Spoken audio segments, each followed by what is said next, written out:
received out.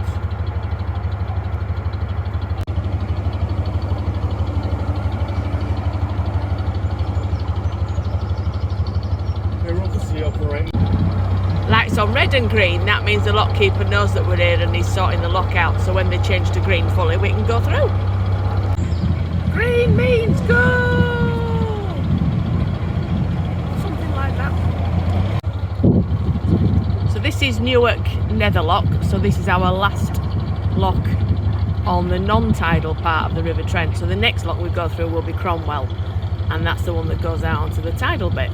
So that will be Sunday, I think we're booked to go out. So that one you've got to book to go through it. You can't just go through it willy-nilly like this.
The picture's slightly more blurred than normal, or why it's got raindrops on it.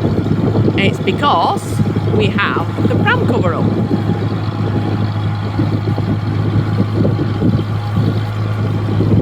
Or half up at least. There's Ernie. Really comes into its own in this kind of weather, so it's raining at the minute. Not too windy. But if we have the top up, we don't get wet. And we like not getting wet. Particularly His Princeness. This is where the fishing people live.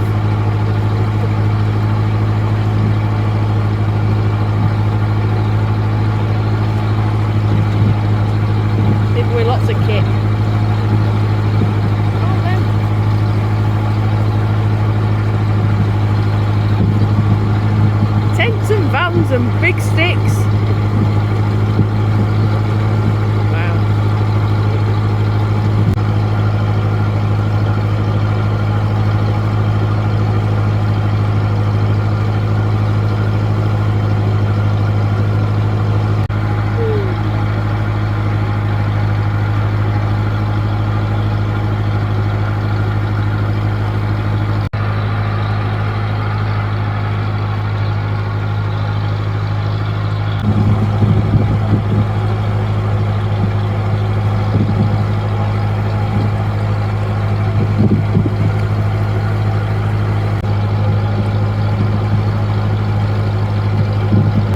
Slight change of plan.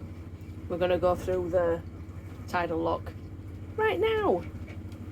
So Eddie's got his life jacket on, I've got mine on, Daddy's got his on, we've got the anchor ready, we've got the life ring ready, we've got everything. Oh, we've got the chart to go up the Trent, and we've got 2 other boats going with us. All good to go. Yes, and he says he doesn't like these big locks, thank you very much. And he's had some medicinal help to help with these big locks today. Why don't they make these boxes easier to open? Eventually I attacked it with a pair of scissors. They drive me nuts. No need, really. Danny said there was a big boat, and I was like looking for the big boat, and then realised I was looking on the wrong side of our boat. It's here, it's the big boat. It's a very big boat. Wow. Look how big this lock is. This is one scarily big lock.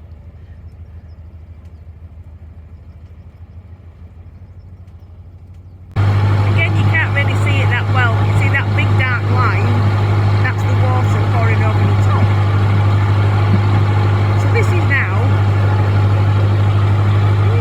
I'm trying not to turn you too fast so you don't get sick. Tidal water. So this should be high tide here, and in theory what happens is we speed off down here with the tide going back out, so it helps us move along a bit. Otherwise it'll take us an awfully long time because we've not got a very big engine. We've got one boat in front, one boat behind.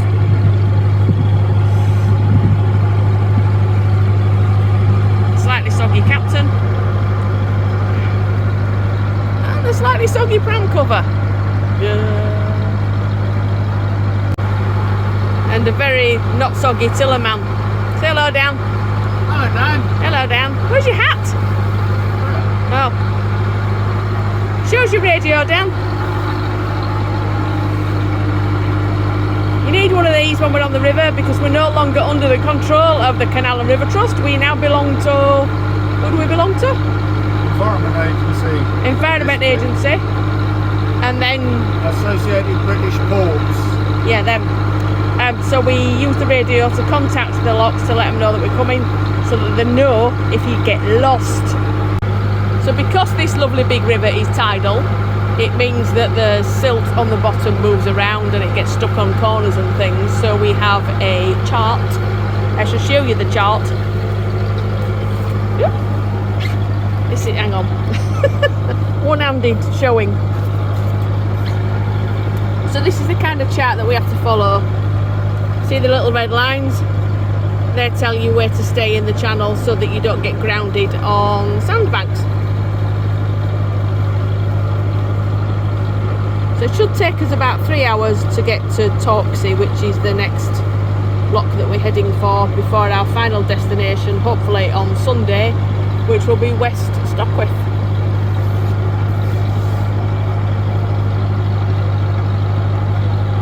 Happy dog. Any minute now there's an oh dear moment. Watch carefully.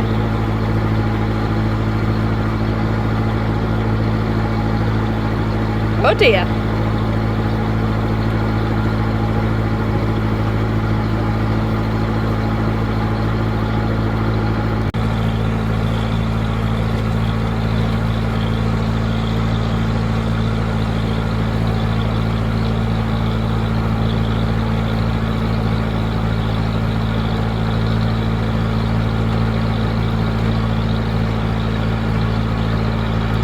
Rapunzel, Rapunzel, let down your hair.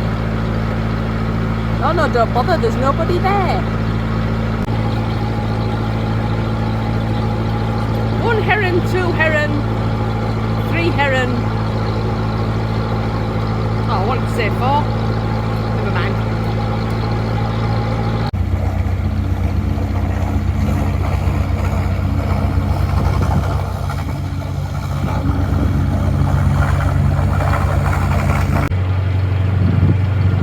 Hello, little egret.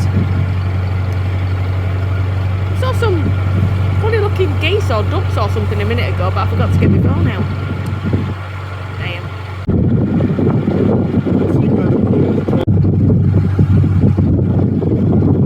Having a little paddle.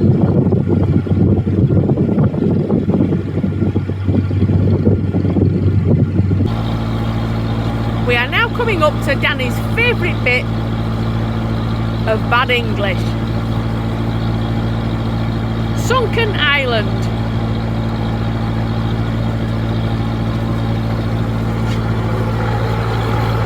What should it be, Danny? It should be a submerged island. Islands don't sink. So somewhere under there is an island that didn't sink.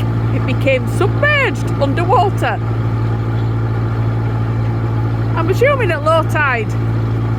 Maybe you can see it a little bit. Or maybe it's one of those that just hovers just under the water to catch the unwary boater. Big river! It's almost like being at the seaside. Without the beach. All the fish and chips.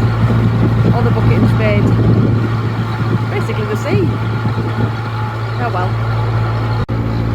Captain Ernie asleep on the job. Oh, I said his name and I woke him up. Sorry, dude. Be nice if you could see a bit more, but we're now coming up to Torksey Lock. So at Torksey there's a channel that runs off the river up to the lock, and there's pontoon moorings on there, so we can moor on this side of the lock without having to go through it, and then set off again on Sunday morning. It's a bit windy, it's a bit wet, it's a bit hook. We'll be glad to get moored up and have a cup of coffee.